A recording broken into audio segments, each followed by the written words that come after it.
سلسلہ شروع کیا ہوا ہے اس کا جواب ہم دیں گے کہ انگریز دور حکومت کے اندر جو حضرت مسیح موعود علیہ الصلوۃ والسلام نے جہاد کو حرام ہونے کا فتویٰ دیا تھا، اس پر جو غیر احمدی اعتراض کرتے ہیں کہ یہ جی انگریزوں نے جو ہے وہ مسلمانوں کے سخت جہاد سے تنگ آ کر تو یہ فتویٰ دلوایا تھا، ان کو کھڑا کیا تھا، تو اس کا جواب ہم دے رہے ہیں۔ آج اس سلسلے کا 7واں پروگرام ہے۔ امید ہے کہ آپ کو یہ پسند آ رہا ہوگا اور آپ اس سے کافی معلومات حاصل کر رہے ہوں گے۔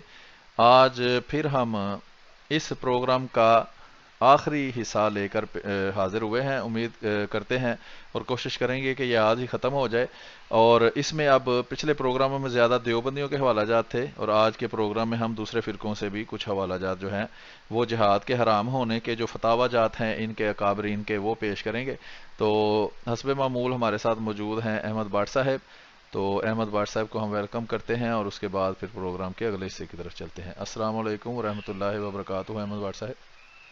جی وعلیکم السلام ورحمۃ اللہ وبرکاتہ، اور میری طرف سے بھی تمام سننے والوں کو السلام علیکم ورحمۃ اللہ وبرکاتہ۔ جیسا کہ آپ نے بتا دیا ہے کہ آج ہم کوشش کریں گے، لیکن کوشش کریں گے کہ ختم ہو جائے، اگر نہ ہوا تو پھر مجبوراً پھر نیکسٹ جو ہے وہ انشاءاللہ وہ بھی کر لیں گے، لیکن میری طرف سے بھی یہ کوشش ہوگی کہ آج تاکہ جو اگلا عنوان ہم نے سوچا ہوا ہے اور جو وہ بھی ایک بہت ضروری عنوان ہے، جو کہ یہ کہتے ہیں کہ ہم جو ہیں حضرت مسیح موعود علیہ السلام کو وہی محمد صلی اللہ علیہ وسلم سمجھتے ہیں، تو اس کا میں نے کہا کہ جواب دیں گے، اس کی بھی کم از کم 3 یا 4 قسطیں جو ہیں انشاءاللہ وہ ہو جائیں گی، یہ اتنے والے ہیں میرے پاس۔ تو بغیر اور لمبی تمہید کے ہم جو جہاں پہ ہم نے ترجمان وہابیہ کا وہ غالباً صفحہ نمبر 24 تھا، وہاں پہ ہم نے چھوڑا تھا، تو وہاں سے شروع کر لیتے ہیں۔ اچھا جی، تو ابھی ہم چلتے ہیں، ابھی مجھے پھر وہ ڈھونڈنا پڑے گا تھوڑا۔ آپ دیکھ لیں تب تک، میں جو دوست میں کیونکہ میں نے جیسا کہ بتایا کہ میں بعض دفعہ بعد میں پروگرام دیکھتا ہوں یوٹیوب پہ، تو اس پہ جو جی کمنٹس آتے ہیں معذرت کے ساتھ کہ جس وقت میں یہ لائیو پروگرام کر رہا ہوں اس وقت میں وہ کمنٹس نہیں دیکھ رہا ہوتا، اس لیے کہ وہ میرے حوالہ جات کھلے ہوتے ہیں، فولڈر کھلے ہوتے ہیں، تو اتنی پھر جگہ نہیں ہوتی کہ میں وہ ٹیکسٹ بھی دیکھوں، تو اس لیے ان تمام بھائیوں سے معذرت جو وہ ٹیکسٹ میں کوئی میسج دینے کی کوشش کرتے ہیں یا میسج دیتے ہیں، تو ان کو اس کا جواب جو ہے وہ نہیں ملتا، تو میں پہلے سے پیشگی معذرت کر دیتا ہوں کہ آپ کے ٹیکسٹ جو ہے وہ پروگرام کے دوران میں نہیں دیکھتا، بعد میں جب دوبارہ پروگرام دیکھتا ہوں تو پھر میں دیکھ لیتا ہوں۔ جی میرا خیال وہ ترجمان وہابیہ تھا، وہ دیکھے، یہ بہت سادہ جو ہے اس کو چھوڑ دیں، اچھا، وہ میں دیکھتا ہوں۔ نہیں تو میں دوبارہ بھیج دیتا ہوں۔ نہیں، یہ مل گیا ہے مجھے۔ ہاں چلے صحیح ہے۔ ایک یہ ہے حوالہ، ایک یہ اخبار الحدیث کا تھا، ترجمان وہابی آخری حوالہ ہے، ابھی کھول آخری لیتے اس سے پہلا ہوگا یا اس کے بعد ہیں۔ بھی میرا ترجمان خیال ایک ہوگا۔ وہابی ہے جس کے ہاں 48 پیج لگے تھے، اس کے میرا خیال ہے کہ 10-11 پیج پڑھ لیے تھے ہم نے۔ 24 تک میں حال پڑھ لیا تھا ہم نے، 24 کو ایک دفعہ دیکھ لیتے ہیں۔ جی صفحہ نمبر 24 ہے فائل کا، ویسے 34 ہے اس کا پی ڈی ایف کا، یا کتاب کا صفحہ نمبر 24 یا پی ڈی ایف کا؟ یہ اب مجھے بھی نہیں یاد، میرا خیال ہے کہ کتاب کا تھا، کیونکہ کتاب کا ہوگا، ہاں جی۔ کتاب کا، کیونکہ مجھے لگتا ہے کہ اس پر ہم نہیں پہنچے تھے۔ تو یہ جو ہے ترجمان وہابیہ، او خدا کے بندے تو ہیں ہزاروں۔ اچھا جی، صفحہ نمبر 24، جی اس کو ہم بڑا کر لیتے ہیں تھوڑا تھوڑا تھوڑا سا، اور یہ آ گیا جی۔ ایک منٹ میں اس کو ذرا اس پر بھی شیئر کر دوں تاکہ پیج پہ جو دیکھ رہے ہیں وہ بھی اس کو دیکھ سکیں۔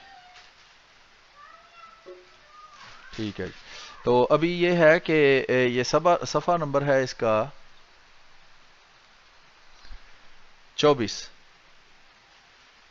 اور اس کو میں تھوڑا بڑا اور کر دیتا ہوں تاکہ نظر آئے۔ یہ اچھا جی، 24 نمبر صفحے سے پڑھتے ہیں. اور خاص اللہ کے لیے انہوں نے، یہ ہم پہلے بتا دیں، بعض نئے دوست آتے ہیں کہ یہ وہابیوں کے حوالہ جات، پچھلے پروگرام میں ہم نے وہابیوں کے حوالہ جات پیش کیے تھے، اہل حدیث جو اپنے آپ کو کہتے ہیں. اس پروگرام میں بھی ہم کچھ حوالہ جات وہابیوں کے پیش کریں گے، کچھ بریلوی اور کچھ شیعہ کے پیش کریں گے. اور یہ جو رسالہ ہے ترجمان وہابیہ، یہ ایک وہابیوں کا بہت بڑا عالم تھا، اس نے یہ کتاب لکھی تھی، اس کے اندر سے ہم حوالہ جات پڑھ کے سنا رہے ہیں. پچھلے جو ہمارے پروگرام ہیں وہ اسی چینل کے اوپر، ہمارے یوٹیوب، فیس بک، ٹویٹر کے اوپر جو ہے وہ پڑے ہوئے ہیں، وہاں سے آپ دیکھ سکتے ہیں. تو اس کا صفحہ نمبر 24 ہم پڑھنے لگے ہیں. لکھا ہے: اور خاص اللہ کے لیے نہ ہو تب تک دونوں جہان کا زیاں اور جان و مال کا نقصان تصور کیا جائے گا. ہم کو بڑا تعجب آتا ہے ان لوگوں پر جنہوں نے غدر میں بغیر وجود شرائط کے اور بغیر وجود امام کے اور بغیر اتباع شرع کے باوجود قتل کرنے لڑکوں اور عورتوں کو جو محض بے گناہ اور معصوم تھے کیوں کر فتویٰ دے دیا کہ یہ ہڑبونگ جاہلوں کا اور ببڑ مفسدوں کا اور جمگٹا بیوقوفوں کا جہاد ہے، اور معلوم نہیں ہوتا کہ انہوں نے یہ فتویٰ کس قرآن سے نکالا ہے. جی یہ اچھی بات ہے کہ کون سا قرآن تھا وہ جس میں اس طرح کے مسائل لکھے ہوئے تھے. یہ فتویٰ کس قرآن سے نکالا تھا اور کون سی حدیث سے ثابت کیا تھا؟ اس پر ترا یہ کہ اکثر حاکم اس وقت میں راجہ بابو اور ہند کے ہندو تھے کہ ان کی امامت مسلمانوں کے کسی فرقہ کے نزدیک جائز نہیں، اور اکثر لوگ جنہوں نے اس وقت فساد اور غدر میں حکام انگلیشیا سے مقابلہ کیا ہندو مذہب تھے کہ شراکت ان کی جہاد میں اور مدد لینا ان سے ہرگز جائز نہیں. یہ بات صاف حدیث میں آئی ہے. پس اگر ہم اس کو مان بھی لیں کہ وہ سب اسلام کا نام لیتے تھے تو بھی جب تک دارالحرب سے باہر جا کر کسی دارالاسلام کو اپنا وطن اور مسکن نہ ٹھہرائیں اور کسی امام کو جو شرائط امامت اپنی ذات میں رکھتا ہو اپنے امام اور حاکم مقرر نہ کریں، تب تک جہاد کا نام محض خبت ہے.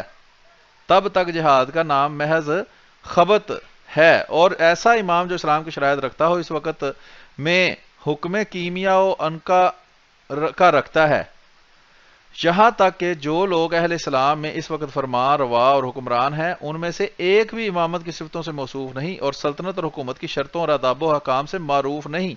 پھر باغیان غدر اور مفسدان فتنہ پرتاز کا کیا ذکر، یہاں تک کہ اکثر علماء اسلام نے تیمور، لنگ اور اکبر اور دیگر شاہان اسلام کو جو محض ملک گیری اور سلطنت کی طمع سے لڑائیاں کرتے تھے اور امن و امان میں ملک میں فساد ڈالا، ان کی لڑائی کا نام بھی جہاد رکھ دیتے ہیں.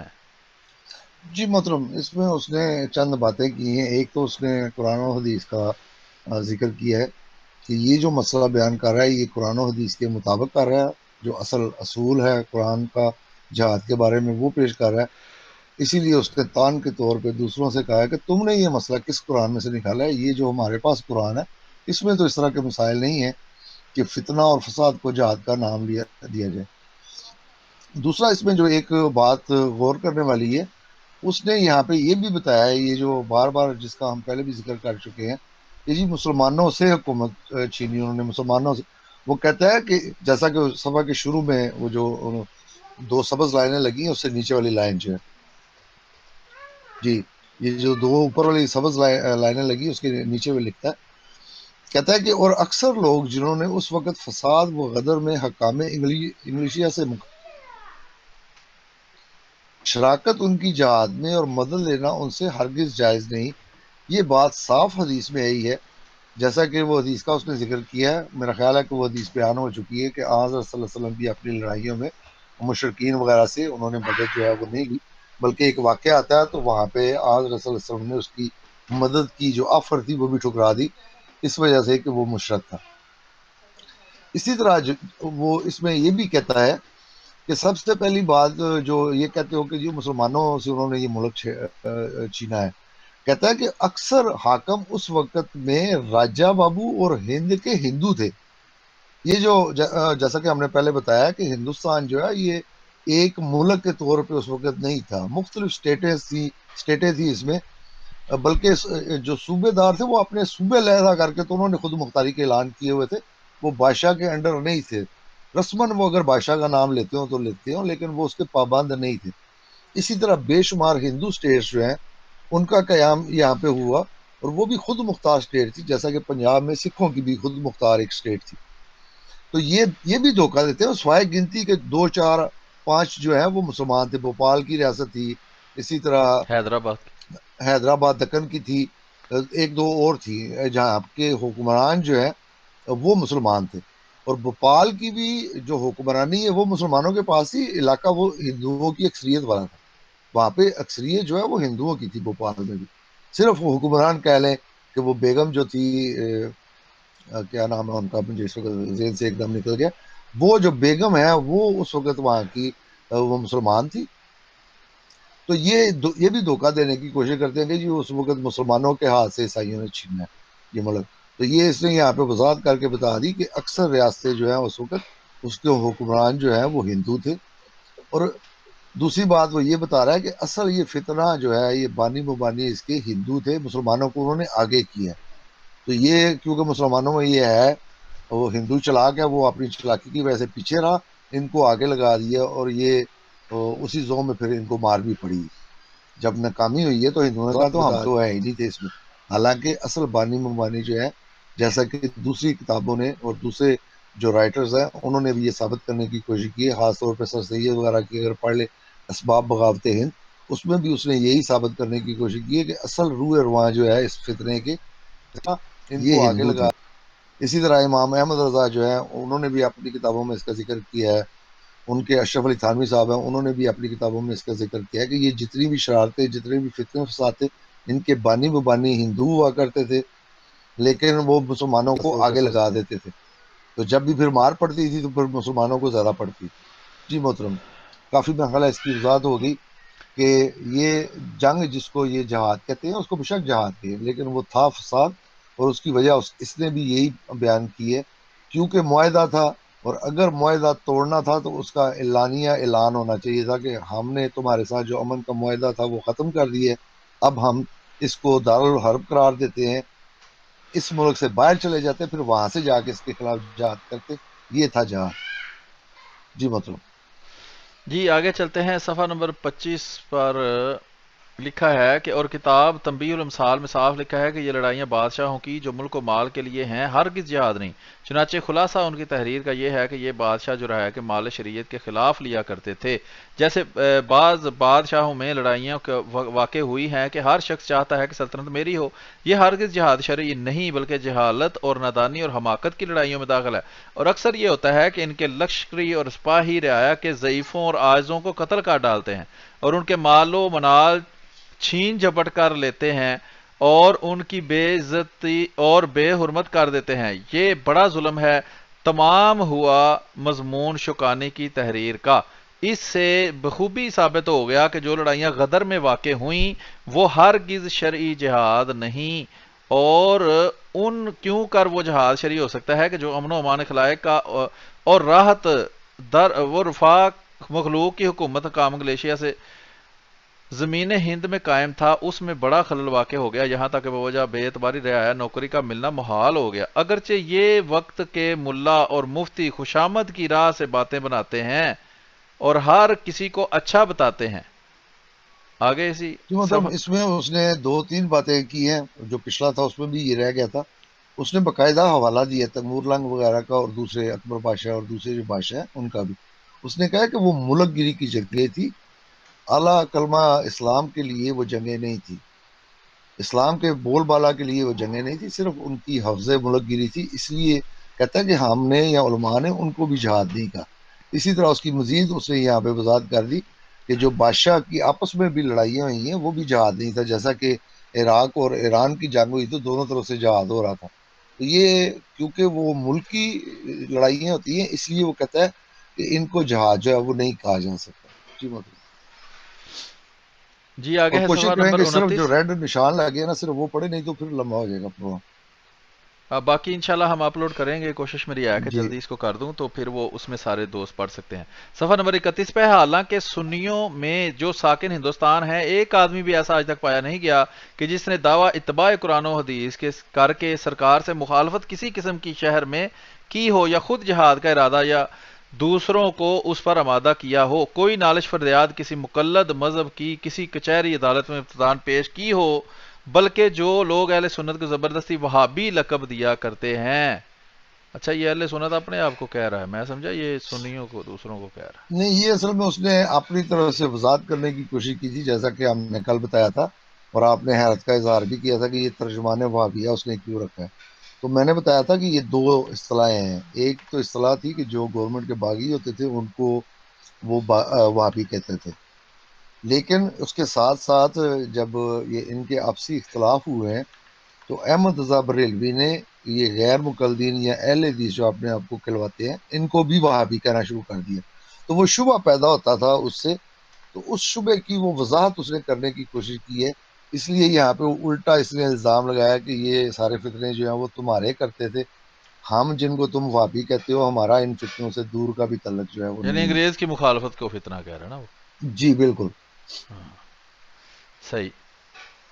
آگے چلیں. جی بالکل، جو کوشش کریں کہ اچھا جو صرف ریڈ نشان ہے ہم وہ جی پڑھیں جی کہ میں باقی وہ. کوشش کر رہا ہوں جی بالکل. صفحہ نمبر 34 پر ہے جی. یہ جھنڈا کہاں لگایا جائے گا یہ آ گیا ہے تھوڑا. صفحہ نمبر 33 سے پڑھتا ہوں. 33 کے آخر پر لکھا ہے اور انس رضی اللہ عنہ نے نقل کیا کہ آپ نے فرمایا یعنی حضرت محمد صلی اللہ علیہ وسلم نے فرمایا ہر عہد شکن کے لیے قیامت میں ایک جھنڈا ایسا ہوگا وہ اس سے پہچانا جائے گا. اور ابھی سعید رضی اللہ عنہ نے نقل کیا کہ آپ نے فرمایا کہ ہر عہد شکن کا جھنڈا قیامت کے دن اس کی سورین پر لگایا جائے گا اور یہ بڑی رسوائی اور ذلت کا سبب ہوگا. یعنی انگریزوں سے جو بد عہدی کرتے تھے اور ان کے خلاف جو پھر غداری وغیرہ کرتے تھے ان کی سرین میں یعنی پخانے والی جگہ پر جھنڈا لگایا جائے گا قیامت والے دن. تو یہ دیوبندی بتا دیں کہ ان کے کون کون سے بڑے عالم کو جو ہے اس نے وہ غداری کی تھی تاکہ ہمیں پتہ چل جائے کہ وہ کون تھا.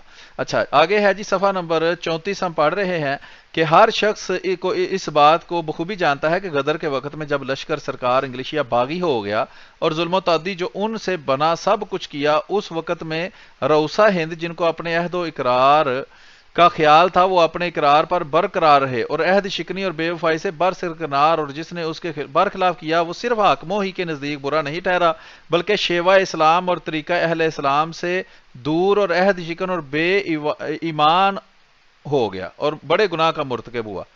آگے صفحہ نمبر 36 ہے جی. کسی نے نہ سنا ہوگا کہ آج تک کوئی موحد متبع سنت حدیث و قرآن پر چلنے والا بے وفائی اور اقرار توڑنے کا مرتکب ہوا ہو. یعنی وہابی جو ہیں انہوں نے کبھی انگریز کے خلاف غداری نہیں کی. یہ اصل میں وہ کہنے چاہ رہا ہے. یا فتنہ انگیزی اور بغاوت پر آمادہ ہوا ہو. جتنے لوگوں نے غدر میں شر و فساد کیا اور حکام انگلیشیا سے برسر اناد ہوئے وہ سب کے سب مقلدان مذہب حنفی تھے نہ متبعان حدیث نبوی. یعنی کہ وہ سنی تھے وہابی نہیں تھے. اس طرح آسان زبان میں آپ کو سمجھاتا ہوں. اچھا جی آگے ہے صفحہ نمبر 34. تو یہ 33 والا بھی مضمون ہم ساتھ پڑھتے ہیں. لکھا ہے مگر اور زور کی راہ سے فتنہ پردازی کی تہمت دوسروں پر باندھ دی اور اہل غدر کو وہابی ٹھہرایا. یعنی وہ کہتا ہے کہ وہ وہابیوں کو غدار کہہ رہے تھے کہ حالانکہ وہابی تو انگریزوں کے بڑے وفادار تھے ان کو ایسے ہی غلطی سے ہی کہہ رہے تھے. اور حکام کے ذہن میں اس خیال غلط کو بخوبی ڈال دیا. مشک بیزی ہے تیری زلف کا کام آ ہوئے چین کا بہانہ ہے فقط. اس فتنہ غدر میں کہ لشکر سرکار انگریزی اطاعت حکام سے منحرف ہو گیا. بعض جگہ ایسا بھی ہوا کہ جو بدل دشمن سلطنت اہل فرنگ تھے کمال چلا کے چوسی سے خیر خواہ اور دعا گو بن کر جاہو منصب حاصل کر بیٹھے اور بہت سے لوگ جو گوشہ نشید و فاقہ گزین فتنہ و فساد سے دور بے زبانی سے مجبور آمد و رفت حکام سے معذور تھے وہ اپنی سادگی سے اپنی برات اور صفائی کی دلیلیں بیان نہ کر سکے اور جھوٹی تہمتوں اور کھوٹے بہتانوں کی وجہ سے آفات اور بلیات میں گرفتار ہو کر بعض پھانسی بھی پا گئے. بعض لوگ مار میں تباہ و برباد ہو گئے.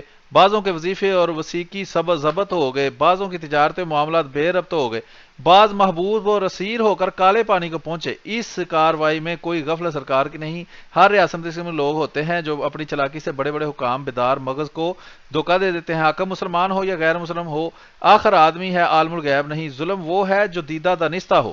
یہ دیکھیں کتنی اس نے اچھی طریقے سے انگریزوں کا دفاع کیا ہے اس وہابی نے کہ اس سے غلطی ہو گئی ہے تو کوئی بات نہیں مسلمانوں سے بھی غلطی ہو جاتی ہے اور غلطی جو ہے وہ اس کو ظلم نہیں کہا جا سکتا. اچھا جی محترم، اس میں ایک دو باتیں جی میں جی اس کی تھوڑی جی سی جی وضاحت کر دوں. یہ اس نے وہ سارا نقشہ جو ہے وہ کھینچا ہے جو کہ ہم پچھلے پروگراموں میں دکھاتے ہیں کہ جو فسادی تھے اصل میں انہوں نے جو اس میں شامل نہیں تھے اس فساد میں انہی کے نام لے کے تو مخبریاں جو ہے وہ کرنی شروع کی، گواہیاں دینے کی شروع کی جھوٹی. اسی وجہ سے وہ کہتا ہے کہ وہ ان کو کوئی علم غیب نہیں تھا حکومت کو، تو اس لیے انہوں نے اس وقت کیونکہ وہ ماحول گرم تھا جس پہ بھی شبہ بھی ہوتا تھا کہ یہ بغاوت میں شامل ہے، اور دو چار گواہیاں جھوٹی آ جاتی تھی تو وہ پکڑ کے اس کو سزا دے دیتے تھے. کہتا ہے اس لیے وہ ذمہ دار نہیں ہے کہ انہوں نے لوگوں کو بے گناہ پھانسیاں دی اور بے گناہ لوگوں کو انہوں نے کالا پانی کی سزا دی. جیسا کہ بریلوی اب یہ کہتے ہیں کہ جی وہ فضل خیر آبادی دیکھے جی انہیں سزا ہوئی، حالانکہ وہ نہ اس فتوے میں شامل تھے، نہ وہ اس فتوے میں شامل ہو سکتے تھے، کیونکہ جب وہ فتویٰ دیا گیا ہے دلی والا فتویٰ 1857 کا، تو اس کے تو وہ کم از کم 2 ہفتے بعد وہ دلی میں پہنچے ہیں، تو وہ اس فتوے پہ سائن کیسے کر سکتے تھے؟ لیکن غلط مخبریوں کی وجہ سے یا کسی بھی وجہ سے ان کو بھی سزا ہوئی ہے. اسی طرح جو دیگر جن کو سزا ہوئی ہے وہ بھی اپنی بے گناہیاں آخر تک ثابت کرتے رہے اور آخر تک امید کرتے رہے. اور اس کی سب سے بڑی مثال جو ہے وہ ہم نے کالا پانی، وہ مولانا جعفر تھانسیری کی کتاب ہے، سوانح احمدی بھی ان کی کتاب ہے، اسی طرح ان کی اور کتب بھی ہیں. وہ بھی ان کو بھی سزا ہوئی تھی کالا پانی کی، اور وہ بھی آخر تک لڑائی لڑتے رہے ہیں کہ یہ مجھے بے گناہ کو سزا ہوئی ہے، میں اس جرم کا حصے دار نہیں ہوں، لوگوں نے میرے بارے میں غلط اطلاعات دی ہیں. اسی طرح مولانا جو فضل خیر آبادی تھے وہ بھی آخر تک لڑتے رہے اپنا مقدمہ. یہ اب جھوٹ بولتے ہیں کہ جی انہوں نے دھڑلے سے کہا کہ ہاں جی وہ فتوے پہ سائن میرے تھے. اس فتوے پہ ان کے سائن ہو ہی نہیں سکتے، جیسا کہ میں بار بار بتا رہا ہوں کہ وہ اس فتوے کے اجرا کے 15 یا 20 دن کے بعد وہاں پہ دلی میں آئے ہیں. وہ 20 دن پہلے آ کے سائن کیسے کر سکتے ہیں اس فتوے پہ؟ تو یہ اب سب نے یہ جھوٹی کہانیاں بنانی شروع کر دی ہیں. دیوبندیوں نے اپنی تاریخ لکھنی شروع کر دی ہے. اہل حدیثوں سے پوچھے تو وہ کہتے ہیں کہ جتنے جن کو سزا ہوئی ہے وہ تھے ہی وہابی. اور یہاں پہ یہ سریعن وہ انکار کر رہا ہے، وہ کہتا ہے جتنے تھے وہ سارے حنفی مقلد تھے، وہابی ان میں کوئی ایک بھی نہیں تھا. لیکن آج کی جو اہل حدیث کی تاریخ ہے وہ کہتے ہیں کہ دیکھیں جی وہ ہمیں تو وہابی کہہ کے تو وہ پھانسیاں چڑھا رہے تھے. ہم بھی تھے، یہ سنی تو گھر بیٹھے ہوئے تھے، ان کے تو بڑوں نے جہاد ہی کیا. اسی طرح بریلوی جو ہیں وہ ان دونوں پہ الزام لگاتے ہیں کہ تمہارے بڑے جو ہیں وہ تو گھر بیٹھے رہے، لڑنے والے تو ہمارے فضل خیر آبادی تھے. اور فضل خیر آبادی کا میں نے بتا دیا کہ وہ اس فتوے میں وہ بھی شامل نہیں تھے، وہ بھی اپنی بے گناہی کی گواہیاں جو ہیں وہ دیتے رہے ہیں، آخر تک وہ لڑتے رہے ہیں مقدمہ. جی محترم. جی آگے ہم پڑھتے ہیں کہ اگر ہندوستان دارالحرب بھی ہو تو بھی حکام انگلیشہ کے ساتھ جو یہاں کے رئیسوں کا عہد اور صلح ہے اس کا توڑنا بڑا گناہ ہے. اور اس کے بعد شیخ ابن حجر نے اسی کتاب میں لکھا ہے، یعنی کہ وہ بڑے بڑے علماء کی حوالے دے کر ان لوگوں کو غلط ثابت کر رہے ہیں جو وہاں جہاد کو صحیح کہہ رہے تھے، کہیں چھپ کر چار پہیوں کے نیچے. صفحہ نمبر 44 ہے کہ جہاد وجود شرائط جہاد پر موقوف ہے جو سنت سیاح یا مذہب فقی کی کتب میں مرقوم ہے، اور جب تک وہ شرائط پائی نہ جائیں جہاد ہرگز جائز نہیں، اور بغیر ان شرائط کے اگر کوئی جہاد کا مرتکب ہوتا ہے وہ اپنی شریعت کے بھی خلاف کام کرتا ہے. اور جب مدار کار جہاد کا بلا تخصیص حکام فرنگ کے ان شرائط پر موقوف ہے تو ہر شخص پر یقیناً وغیرہ وغیرہ. صفحہ نمبر 59 میں آخر پہ لکھا ہے اسی طرح ہر قطر ہندوستان میں ایک ایک سردار اپنی دلاوری سے ملک گیری اور تباہی رعایا کر رہا تھا. حکام دولت انگلیشیا نے سب سرداروں سے موافق ان کے رتبہ کے عہد نامے کیے اور سب کو ان کی جگہوں میں بامن و امان تمام بٹھا دیا، اور ایک ایک حصہ ملک کا ان کے تحت تصرف مستقل میں دے کر نسل بعد نسل بطن بعد بطن وسیقت نامے لکھ دیا جو آب تک بدستور قائم ہے اور اس کی پابندی طرفین سے برابر زمانہ میں ہوتی ہے. چنانچہ عہد نامہ ریاست بھوپال اسی 1818 میں ہوا. یہ لیں جناب حضرت مسیح موعود علیہ السلام سے بہت پہلے. یہ کہتے ہیں جی حضرت مسیح موعود علیہ السلام سے کام شروع ہے سارا. جی تو سلیم، جی کل کسی بھائی نے وہ میری بات سن کے کہ عہد نامہ جات کی میرے پاس 2 جلدیں ہیں، تیسری اور ساتھی، تو کسی بھائی نے ساتھ ہی مجھے وہ 7 کی 7 جلدیں بھیج دی تھی، ان کا دوبارہ شکریہ. اور یہ جو عہد نامہ جات ہے یہ اس لیے میں نے اس کا خاص طور پہ ذکر کیا تھا کہ یہ جتنے معاہدے ان کے جو ہندوستانی ریاستیں تھیں ان کے ساتھ ہوئے ہیں، کب کس کے ساتھ کون سا معاہدہ ہوا ہے، وہ سارا ان 7 جلدوں میں لکھا ہوا موجود ہے.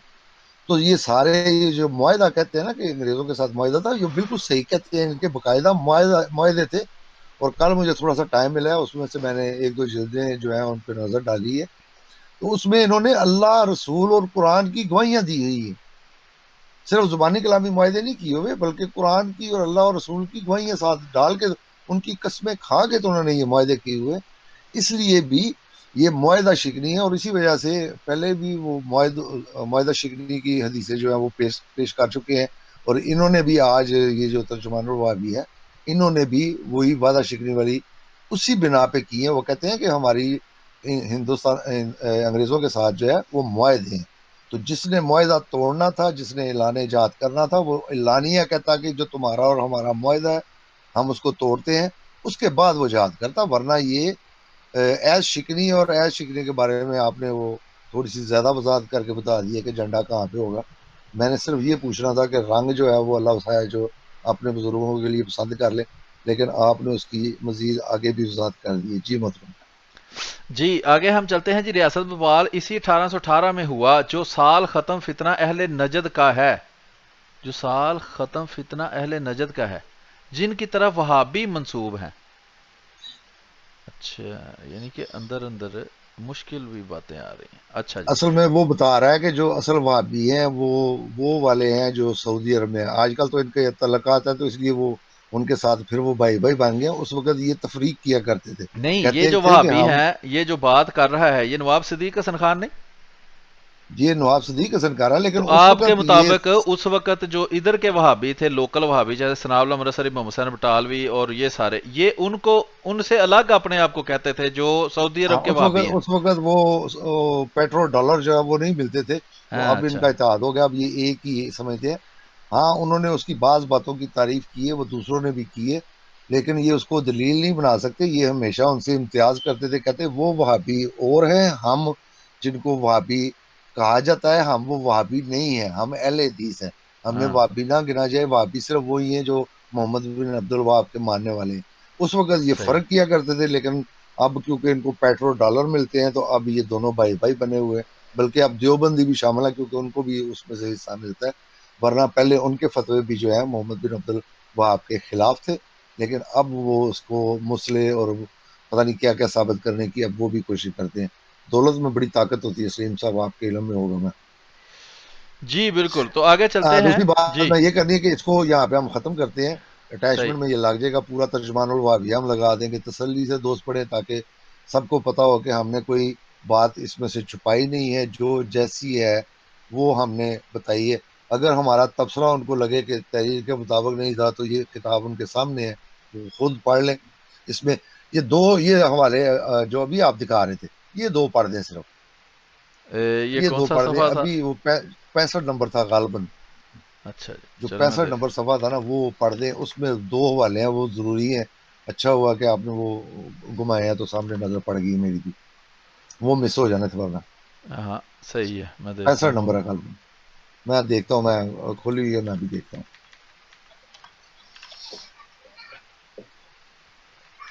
یہ کیا ہو، یہ جا نہیں رہا 65 نمبر صفحہ. کوئی بات نہیں، بھی چلے گا. ہاں جی، یہ 60 نمبر صفحہ ہے، آخر پہ ریڈ جہاں پہ نا ذکر عمود و جدید. جی جی میں کوشش کر رہا ہوں. 60 نمبر جواب. ہاں جی اچھا 60 جی، نمبر صفحہ. جہاں سے پڑھ رہا تھا وہی سارا پڑھ دوں یا آخر سے؟ نہیں وہ سرخ لائنیں لگائی ہیں، یہ میں نے ہاں، ایکسٹرا اس یہ کو لکھا ہے سرخ جی، لائنیں ذکر لگائی. عمود جدید بعد فتح مصر سن 15 ستمبر سن 1882 سے یہ ایک سن دوبارہ بولیں، یہ سن دوبارہ بولیں. یہ سن 1882، یعنی حضرت مسیح موعود علیہ جی السلام نے جب کتاب چھاپی ہے اس کے 2 سال پہلے سے ایک ستارہ نیزہ دار جانب مشرق سے تا تاریخ ہزار روزانہ آخر شب کو نبو اخت 4 ساعت برآمد ہوتا ہے، جس کی دم مثل ایک نیزہ بلند کے نہایت لمبی و چوڑی ہوتی ہے. یکساں ہے جو ستارہ بعض زمانہ غدر ہندوستان کی جانب شمال سے نکلتا تھا، اس کی صورت اور تھی اور وہ اتنا بڑا نہ تھا، اور اس کی دم بوجہ اجتماع چند کواکب خورد دیکھنے میں آتی تھی. صفحہ نمبر 61. تارے کی دم مجرد ایک ستون سفید کو ہے، کواکب دیگر سے یہ دم ملحوظ نہیں.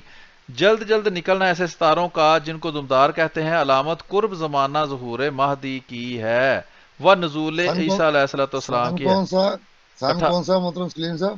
آگے آ رہا ہے. اور اب مدت 10 ماہ کی ختم 13ویں صدی کو باقی ہے، پھر 1301 ہجری اور 1884 سے 14ویں صدی شروع ہوگی. ٹھیک ہے جی. یہ جو سن تھا وہ پہلے اس نے 1882 بتایا، اب یہ آ گیا کہ 1884 میں وہ 14ویں صدی جو ہے وہ شروع ہو گئی ہے. اور یہی بالکل حضرت مسیح موعود علیہ السلام کے دعوے کی طریقے ہیں. انہوں نے کہا کہ میں 2 صدیوں کے کو ملانے والا ہوں، اسی لیے انہوں نے دو صدیوں کو ملانے والے کو ذوالقرنین کہتے ہیں، تو انہوں نے ذوالقرنین کا بھی ذکر کیا ہے، اور یہ بالکل وہی زمانہ ہے جس میں یہ خود توقع کر رہے ہیں کہ مہدی اور مسیح جو ہے اس نے آنا ہے، اور جب وہ آ گیا ہے تو جیسا کہ ہر ایک کے ساتھ ہوتا ہے کہ ہر نبی کا وہ قومیں جو ہیں وہ انتظار کر رہی ہوتی ہیں، اور جب وہ سچا نبی آ جاتا ہے تو پھر اسی کا وہ انکار کر دیتی ہیں۔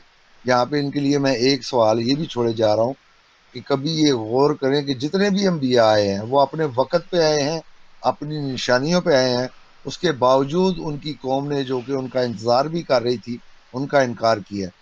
اس کی مثال حضرت عیسیٰ علیہ السلام کی لے لیں، یہودی ان کا بڑی شدت کے ساتھ انتظار بھی کر رہے تھے، اپنی نشانیوں کے مطابق آئے ہیں، لیکن 2000 سال سے یہودی آج بھی اسی مسیح کا انتظار کر رہے ہیں۔ تو یہ وجہ تلاش کریں کہ اس کی کیا وجہ ہے کہ آنے والا اپنے وقت پہ آتا ہے، اپنی نشانیوں کے ساتھ آتا ہے، لیکن لوگ کیوں دھوکہ کھاتے ہیں؟ ایک وجہ میں بتا دیتا ہوں، کوئی اور ہوگی تو وہ آپ تلاش کر لیں۔ اس لیے کہ جتنے بھی ہیں وہ ان نشانیوں کو ظاہر پہ رکھتے ہیں، اس وجہ سے یہودیوں نے بھی ٹھوکر کھائی ہے، اسی وجہ سے مسلمانوں نے بھی ٹھوکر کھائی ہے، اسی وجہ سے یہودیوں نے ٹھوکر کھائی ہے اور حضرت صلی اللہ علیہ وسلم کو نہیں پہچانا، اور مسلمانوں نے بھی حضرت مسیح موعود علیہ السلام کو نہیں پہچانا۔ وہ کہتے ہیں کہ ظاہر علامات جو ہیں وہ ویسی کی ویسی پوری ہونی چاہیے۔ تو یہ بھی اس میں ایک خاص حصہ تھا، اس کو میں نے اسی لیے ریڈ مارک کیا تھا تاکہ یہ بھی دوستوں کی نظر میں آ جائے کہ یہ اس وقت حضرت مسیح موعود علیہ السلام کا خود بھی انتظار کر رہے تھے، اور جب وہ شخص آیا اور اس نے ٹھیک این اس کے مطابق نشانیوں کے مطابق دعویٰ کیا ہے تو پھر انہوں نے حدیثوں کو ظاہر پہ رکھ کے تو اس کا انکار کر دیا۔ جی محترم، یہ آپ کے پاس آخری والا ہے یا اگلا والا اس نہیں، کا یہ ہے؟ فائل آخری ہے، یہ آخری پی ڈی ایف ہے جو آپ نے بھیجی۔ اشاعت سننا کا میں بھیج دیتا ہوں، جب تک آپ نے کوئی تبصرہ کرنا ہے تو کر لیں، میں تب تک اشاعت سننا کی فائل جو ہے وہ بھیج دیتا ہاں جی بالکل، یہ صفحہ نمبر میں آگے پڑھ ہی دیتا ہوں، ایک دو حوالہ تھوڑے تھوڑے ہیں کہ صفحہ نمبر 72 پر لکھا ہوا ہے کہ اس کے بعد میں کہتا ہوں کہ میں نے جو اپنی کتابوں میں مطابق مذہب حنفیہ ہندوستان کو دارالاسلام لکھا ہے اور فقدان شرح جہاد کا اس ملک میں ذکر کیا ہے جس کا حوالہ 13ویں صدی میں دیا گیا ہے، یہ تحریر میری قبل از اطلاع کے ہے اور اس بحث پر جو کلکتہ میں ہوئی اور اس میں مولوی عبداللطیف خان فلان ٹمکان شامل ہوئے۔ آگے چلتے ہیں جی، اگر کوئی حوالہ مل جاتا ہے ریڈ نشان والا تو وہ ہم کوشش کرتے ہیں پڑھ دیں جب تک مزید حوالہ جات آتے ہیں۔ لکھا ہے، صفحہ نمبر ہے یہ 78 تو اب حال کے فساد بغاوت کو جو جاہل لوگ ہر جگہ کہتے ہیں کون جہاد کہہ سکتا ہے، اور یہ لڑائی کب اس لائق ہے کہ اس کا ثواب ملے۔ صفحہ نمبر 79 پر ہے، اسی طرح زمانہ غدر میں جو لوگ سرکار انگریزی سے لڑے اور عہد شکنی کی وہ جہاد نہ تھا، فساد تھا، ان میں ہندوستان مسلمان مرہٹا راجپوت ہر قسم کے لوگ تھے، ان کو کوئی مسلمان موافق مخالف وہابی نہیں کہہ سکتا۔ کس کو کہہ سکتا ہے یہ تو بتائیں۔ اچھا جی، آگے ہے یہ بغاوت جو ہندوستان میں بزمانہ غدر ہوئی اس کا نام جہاد رکھنا اور ان لوگوں کا کام جو اصل دین اسلام سے آگاہ نہیں ہے۔ ہاں بالکل، یہ وہ جہاد اس کو کہتا ہے کہ جو اسلام سے جاہل ہیں اور ملک میں فساد ڈالنا اور امن کا اٹھانا چاہتے ہیں، جب تک کوئی شخص متصف بصفات امام شریع، یہ وہی سارا دوبارہ انہوں نے وضاحت کی ہے مختلف جگہ پر۔ یہ صفحہ نمبر 80 ہے، زمانہ غدر میں سواروں اور تلنگوں یعنی کہ لٹیرے اور جو باش بدماش لوگ ہوتے ہیں نے بعض مولویوں سے زبردستی جہاز کے سلسلے پہ کے مسئلے پر مہریں لگوائیں۔ یہ لیں جی، جن مولویوں نے دو چار نے کیا بھی تھا وہ بھی زبردستی وہ کر رہے ہیں ڈنڈے کے زور پر ان سے مہریں لگوائیں، جس نے انکار کیا اس کو مار ڈالا اور اس کا گھر لوٹ لیا۔ سو وہ مہر کرنے والے اور فتوے لکھنے والے بہت غالباً وہی لوگ تھے جو اہل سنت و اہل حدیث کو زبردستی وہابی نام دیتے تھے۔ ٹھیک ہے جی، تو اگلے حوالے ہمارے پاس پہنچ چکے ہیں، اس کے جو باقی ایک دو حوالے دو چار رہتے ہیں وہ پھر سلیم، آپ مجھے اب اٹیچمنٹ یاد پڑھ لیں۔ نہیں ہے، کہ اس کا جو بٹالوی کا رسالہ تھا ہاں جی، اقتصاد فی مسائل الجہاد، یہ ہم نے ہاں دکھا دیا تھا؟ نہیں، نہیں دکھایا تھا، چلے میں نے وہ بھیج دیا وہ بھی۔ چلیں پھر میں اگلا حوالہ کھولتا ہوں، یہ ہم لگا جی دیں گے وہاں بالکل۔ مزید دوست پڑھ سکتے ہیں۔ یہ رسالہ ہے اشاعت السنہ، یہ اوپر اس کا نام لکھا ہوا ہے، آپ دیکھ سکتے ہیں یہاں فہرست مطالب، یہ اشاعت السنہ نام لکھا ہے، جلد نہم بابت سن 1303 ہجری 1882 عیسوی، یہ اس کے اوپر ڈیٹ یہاں لکھی ہوئی ہے، آپ دیکھ سکتے ہیں۔ ٹھیک ہے جی، اس میں اس کا لکھا ہے میں نے یہ حسب جی، عادت جو ہے وہ سلیم نشان نہیں لگائے ہوئے، اچھا صرف کی میں نے جو انڈیکس ہے اس کے اوپر نشان لگائے ہوئے ہیں، تو اس لیے یہ دکھا دیں گے ہم اس کا انڈیکس ایک دفعہ آرام سے، تاکہ پتہ ہو کہ کس صفحے پہ کون سا مسئلہ ہے. آگے میرا خیال ہے کہ میں نے حسب عادت جو ہے وہ نشان نہیں لگائے، کیونکہ میں نے جس کو بلکہ کچھ پہ لگے ہوئے ہیں وہ میں پڑھ دیتا ہوں. ٹھیک ہے، ٹھیک ہے جی، یہ تاکہ پتہ فہرست ہو مجھے کہ مضامین کون ہے کب اس پڑھنا ہے رسالہ کون. کی. جی، اس رسالہ کی، اس میں آپ یہ پڑھ دیں، یہ وہ دکھا رسالے دیں اس بے طرح شک. ہوتے ہیں کہ اس میں جلد ہوتی ہے، پھر اس کے شمارے ہوتے ہیں. تو اس جلد کی جو فہرست مضامین ہے وہ یہاں لگی ہوئی ہے. اس میں 6 نمبر پر لکھا ہے نواب صاحب پر الزامات کا خلاصہ. 16 نمبر پہ ہے نواب صاحب کی تصانیف کی عبارات، جن میں یہ نواب صاحب سے مراد نواب صدیق حسن خان ہی ہے میرے خیال میں، کی جی تصانیف بالکل. کی عبارت، جن میں حکم ممانعت جہاد کا ہے. کس چیز کا حکم ہے؟ جہاد کرنے کا نہیں، یہ ممانعت جہاد کا. ترجمان وہابیہ پر لارڈ رپن کا شکریہ. ٹھیک ہے جی، انگریز شکریہ ادا کر رہا ہے. کس کا؟ حضرت مسیح موعود علیہ الصلوۃ والسلام کا نہیں. اور وہ پتہ نہیں کون سے مسلمان تھے جی جو بڑے سخت، جن کو جہاد آیا ہوا تھا. سارے تو جہاد کی مخالفت میں فتوے دے رہے تھے. متغلب کی اطاعت اس کی رعایا پر واجب ہے. متغلب کی، یہ متغلب غالب کا کوئی رشتہ دار نہیں تھا، اس سے مراد ہے انگریز جس کا غلبہ ہو چکا تھا وہاں، کہ جس کا غلبہ ہو جائے اس کی اطاعت اتحار آیات پر پھر واجب ہے. یعنی کہ جب ایک دفعہ امن و امان ہو جائے، حکومت قائم ہو جائے، تو پھر جو بھی اس کے خلاف عمل کرے گا وہ فساد ہوگا، وہ جہاد نہیں ہوگا. اس زمانہ کا امام سے خالی ہونا، یعنی کہ اس زمانہ میں کوئی امام موجود نہیں ہے، امام کی ضرورت ہے. یہ پہلے بھی ہم دکھا چکے ہیں. اصول و ضوابط شرع قیمت رسالہ، اس کے تو ہمیں کوئی نہیں ملا، بلا قیمت ہی مل رہا آج کل. نہیں کہ وہ یہ بلا قیمت کے، اس لیے وہ چھوڑ دیا. میں اگلی جو تحریر پڑھنی ہے وہ میں پڑھ دیتا ہوں. اس کے صفحہ نمبر 7 پہ لکھا ہوا ہے کہ ان حضرات نے یہ بھی لکھ مارا ہے کہ آج کل گورنمنٹ انگلشیا سے جہاد کی ممانعت ہے. جو اس گروہ کے لوگ رسائل و تحریرات شائع کرتے ہیں، یہ صرف زبانی، یہ اب وہ بتا رہا ہے کہ یہ ہم پہ وہ الزام لگا رہے ہیں، یہ دوسروں کا الزام جو ہے وہ کوٹ کر رہا ہے کہ دوسرے ہمارے بارے میں یہ لکھ رہے ہیں. کہتا ہے کہ ان حضرات نے یہ بھی لکھ مارا ہے کہ آج کل گورنمنٹ انگلشیا سے جہاد کی ممانعت میں جو اس گروہ کے لوگ رسائل و تحریرات شائع کرتے ہیں، یہ صرف زبانی خوشامد اور خود غرضی اور دافع الوقتی ہے.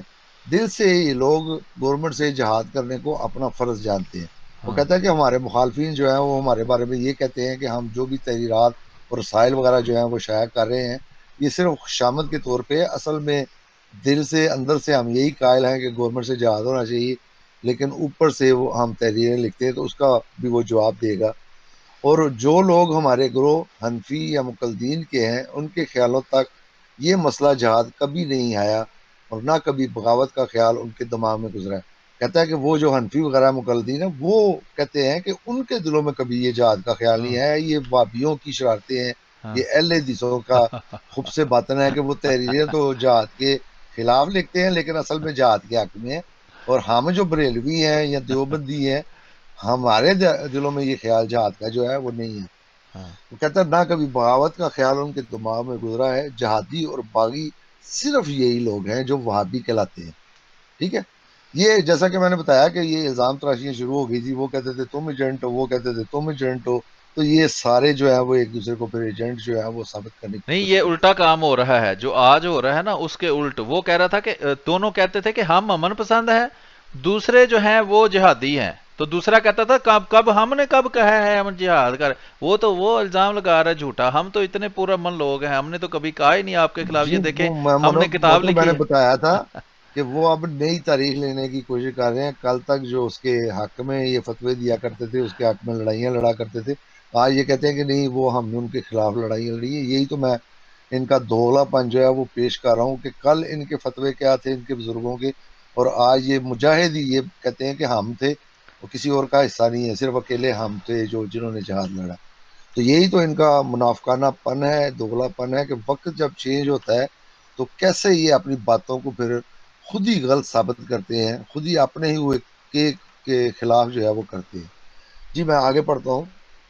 کہتا ہے کہ جہادی اور باغی صرف یہی لوگ ہیں جو وہابی کہلاتے ہیں. ہمارے ان اعضاء و اخوان کے ان پرجوش بیانات و مزید سزا کی تجویزات کو دیکھ کر سن کر ہماری مہربان گورنمنٹ، یہ دیکھیں اب یہ بار بار مہربان گورنمنٹ کا جوش میں نہ آنا اور موجودہ سلوک سے زیادتی کا قصد نہ فرمانا، بلکہ کس قدر اس میں تخفیف کو کام میں لانا گورنمنٹ کی طرف سے ہمارے افسوس اور شکایت کو یکلخت اٹھاتا ہے. کہتا ہے کہ ہمیں گورنمنٹ سے کسی قسم کی کوئی شکایت نہیں ہے. جو ہمارا شکوہ شکایت ہو سکتی تھی وہ خود ہی اٹھا دیا گورنمنٹ نے کہ ان کی اس طرح کی حرکتوں پہ گورنمنٹ نے ہمارے ساتھ کوئی زیادتی نہیں کی، کوئی ہم سے بڑھ کے برا سلوک نہیں کیا، بلکہ ان کو بھی سمجھ آ گئی ہے کہ یہ اس طرح شرارت کے طور پہ اس طرح کی جو مخبریاں ہیں وہ کرتے ہیں۔ آگے وہ لیفٹیننٹ جو ہے ان کے دربار میں وہ مختلف جو ہے وہ اپنی چٹھیاں بھیج رہے ہیں، ان کو باقاعدہ وہ ثابت کر رہے ہیں کہ ہم گروہ اہل حدیث کو عموماً اپنی سلطنت کا سچا خیر خواہ اور پورا وفادار خیال کریں گے۔ یہ ان کو درخواست بھیج رہے ہیں کہ آپ ہمیں اپنا وفادار ہی تسلیم یہ جو ہے وہ نواب کریں۔ بھوپال جو ہے یہ نواب صدیق حسن خان ہی ہے؟ ہاں جی، یہ اسے بیگم تھی، اس سے شادی کر کے یہ کہہ لیں کہ ٹائٹل کے طور پہ نے یہ نواب کہلوایا، اصل میں یہ نواب خاندان سے اس کا تعلق نہیں تھا، صرف شادی جب اس نے کر لی ہے بیگم بھوپال سے تو پھر اعزازی طور پہ اس کو بھی یہ اجازت ملی ہے کہ یہ بھی نواب کہلوا سکے، صحیح۔ کوئی جدی پشتی نواب نہیں تھا۔ اسی طرح وہ صفحہ نمبر 11 پہ کہتا ہے کہ سب سے پہلی کتاب جس میں گورنمنٹ سے جہاد و فساد کی رغبت دلانا مولانا صاحب کے ذمہ لگایا گیا ہے۔ اب یہ وہی جو جس کا ترجمان وہابیہ میں انہوں نے جواب دیا نواب صاحب نے، یہ انہی کی طرف سے اب یہ اپنی طرف سے جواب دے رہا ہے کہ نواب صاحب پہ یہ الزامات لگے، اس لیے یہ میں تفصیل چھوڑتا ہوں کیونکہ یہ ہم ساری ترجمان وہابیہ میں پڑھ چکے ہیں۔ اسی طرح وہ صفحہ نمبر جا کے 12 پہ آخر پہ کہتا ہے کہ اس سے نواب صاحب کا فرما بردار اور مخالفت گورنمنٹ سے بیزار ہونا ثابت ہوتا ہے، نہ اہل اسلام کو بغاوت سکھانا اور گورنمنٹ سے جہاد کی ترغیب دلانا۔ وہ کہتا ہے کہ اس سے ثابت ہو گیا کہ نواب صاحب نے نہ تو گورنمنٹ کے خلاف بغاوت سکھائی ہے اور نہ ہی کوئی جہاد کی فتوے دیے ہیں یا کسی کو ترغیب دلائی ہے کہ تم جہاد کرو، اور وہ حکومت کے جو ہے وہ وفادار تھے۔ یہ اب اپنی طرف سے ان کی صفائیاں پیش کر رہے ہیں، تو اس کو بھی ہم باقی جو ہے وہ صفحے جو ہیں ان کو چھوڑ دیتے ہیں۔ آگے بھی ہیں حوالے کچھ پڑھنے والے، لیکن اس وقت میں اس کو نہیں پڑھنا چاہتا، اگلا حوالہ جو ہے وہ ہم کھول لیتے ہیں۔ ٹھیک۔ کیونکہ محترم وہ جو اگلا آ رہا ہے نا الاقتصاد فی مسائل الجہاد، وہ بھی کافی لمبا، مجھے لگتا ہے کہ آج یہ ختم نہیں ہوگا، اس لیے میں نے کہا انشاءاللہ۔ کہ یہ دو حوالے جو ہیں یہ میں گزار دیتا ہوں۔ یہ جو اگلا حوالہ ہے اس میں 33 صفحے لگے ہوئے ہیں، صحیح۔ یہ بھی ہم پورے کا پورا جو ہے وہ لگا دیں گے، نشان لگے ہوئے ہیں، جن بھائیوں نے دیکھنا ہے وہ نشانوں پہ جا کے وہ دیکھ لیں گے کہ اس میں یہ بھی اصل میں انہوں نے ترجمان الوہابیہ جو ہے اس پہ ریویو جو لکھا ہے اس میں مزید انہوں نے اضافے کیے ہیں، بلکہ دوسرے جو علماء اہل حدیث سے اس وقت کے ان کی بھی گواہیاں دلوائی ہیں، تو اس حوالے کو بھی ہم نہیں پڑھتے نہیں چھیڑتے، اٹیچ بھائی پڑھ لیں۔ اصل دکھانا یہی تھا کہ اس وقت کے جتنے بھی ان کے بڑے بڑے علماء تھے ان فرقوں کے، چاہے وہ دیوبندی ہوں، چاہے بریلوی ہوں، چاہے اہل حدیث ہوں، جتنے بھی تھے وہ سارے کے سارے ہی قرآن و حدیث سے انہوں نے یہ ثابت کیا ہے کہ ہمارا انگریز کے ساتھ معاہدہ ہے، ہمارا اس کے ساتھ کسی قسم کا کوئی جہاد نہیں، ہم اس کے فرما بردار ہیں، بلکہ اور بھی انہوں نے مزید اپنی جو ہے وفاداریاں وہ ثابت کرنے کی کوشش کی ہے، اس کی گواہیاں دی ہیں۔ تو ہم اب کھول لیتے ہیں جو آخر پہ بھیجا میں نے، الاقتصاد فی مسائل الجہاد۔ جی جی۔ انگریز سے جہاد حرام ہے جی، یہ حضرت مسیح علیہ السلام کی کتاب نہیں ہے، یہ وہابیوں کے امام محمد حسین بطالوی جو ہے اس کا ہے، لکھا ہے حصہ اول رسالہ الاقتصاد یہ فی کسی نے مسائل ٹائٹل الجہاد۔ ویسے اپنی طرف سے لگایا ہوا ہے؟ نہیں، یہ تو اسی کا ہے جو میں پڑھ رہا ہوں، الاقتصاد فی مسائل الجہاد، جس کو ابو نہیں، سعید انگریز سے محمد۔ جہاد حرام ہے، یہ اس نے اس میں سے اس کی کٹنگ ایک کاٹ کے تو ٹائٹل پہ لگا دی ہے، یہ کتاب کے اندر تو ہے لیکن اس طرح ٹائٹل پہ یہ نہیں ہے چیز، یہ وہ ٹھیک۔ کسی نے مہربانی کی ہے ان پہ۔ صحیح ہے، آسان کر دی نا بات انہوں نے، جو مضمون ہے وہ اوپر لکھ دیا کہ اصل میں ہے کیا اندر۔ الاقتصاد فی مسائل الجہاد، جس کو ابو سعید محمد حسین لاہوری ایڈیٹر سالہ شاہت السنہ نے تالیف کیا، مختلف فرقہ اہل اسلام کے خواص و عوام نے پسند کیا، اور پنجاب کے نامور ہر لیفٹننٹ گورنر چانس ایچسن صاحب، بہادر کیسی ایسے وغیرہ وغیرہ۔ حصہ اول، یہ وہی ٹائٹل ہے، اور اشتہار مندرجہ ضمیمہ اشاعت سنہ نمبر 11 جلد 2 مشترہ نومبر 1876، 1876، یعنی کہ حضرت مسیح موعود علیہ السلام سے پہلے، یہ 1876۔ توافق رائے ظاہر فرما چکے ہیں بذریعہ اشاعت و سنہ گورنمنٹ میں پیش کریں گے اور سلطنت انگلیشیا کی نسبت ان کی وفاداری و اطاعت شعاری کو خوب شہرت دیں گے. ماشاءاللہ، میں سمجھا جہاد کریں گے. اچھا جی، حصہ اول اقتصاد فی مسائل جہاد. بسم اللہ الرحمن الرحیم. اما بعد یہ کہ یہ رسالہ اقتصاد فی مسائل جہاد میں نے دو غرضیں پیش نظر آ کر تالیف کیا ہے. اول یہ کہ ناواقف اہل اسلام جہاد کے مختلف مسائل و شرائط اسلام سے واقف ہوں اور اقوام غیر سے جنگ کرنے کو صرف اس نظر سے کہ وہ مخالف اسلام ہیں شرعی جہاد سمجھ کر اس میں شامل ہونے کو دین نہ سمجھ لیں. جب تک کہ اس صفحہ نمبر 2 ہے تحقیق نہ کر رہے ہیں، اس تحقیق اور علم مسائل کے ذریعے سے وہ ہمیشہ بلوے اور فساد سے بچے رہیں، نہ اپنی جان و مال کو بے موقع تلف کرے اور نہ لوگوں کا ناحق خون ریزی کریں.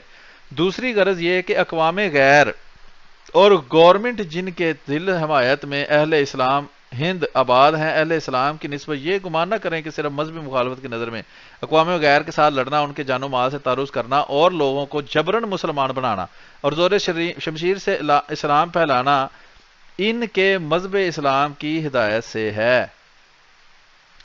آگے ہے جی، یہ رسالہ میں نے 1876 میں تالیف کیا، 1876 میں، حضرت مسیح موعود علیہ السلام سے پہلے، اور اس میں علماء اسلام کی رائے لینے اور ان کے توافق رائے حاصل کرنے کے لیے لاہور سے عظیم آباد پٹنہ تک سفر کیا اور کابر علماء مختلف فرقہ اسلام کو یہ رسالہ حرف برف سنا کر ان کا توافق رائے حاصل کیا، اور بعض بلاد ہندوستان و پنجاب میں جہاں راکم خود نہیں جا سکتا اس رسالہ کے متعدد کاپیاں بھجوا کر ان بلاد کے اکابر علماء کا اتفاق رائے حاصل کیا. پھر 1879 میں اس رسالہ کے اصل اصول مسائل کو بضمن ضمیمہ نمبر 11 جلد نمبر 2 رسالہ اشاعت و سنہ بنوان اشتہار عام لوگوں میں، جس پر بہت سے مواضع ہندوستان و پنجاب کے جہاں وہ ضمیمہ پہنچا سادہ عوام و خواص نے ان مسائل کی نسبت اپنا اتفاق رائے ظاہر کر دیا.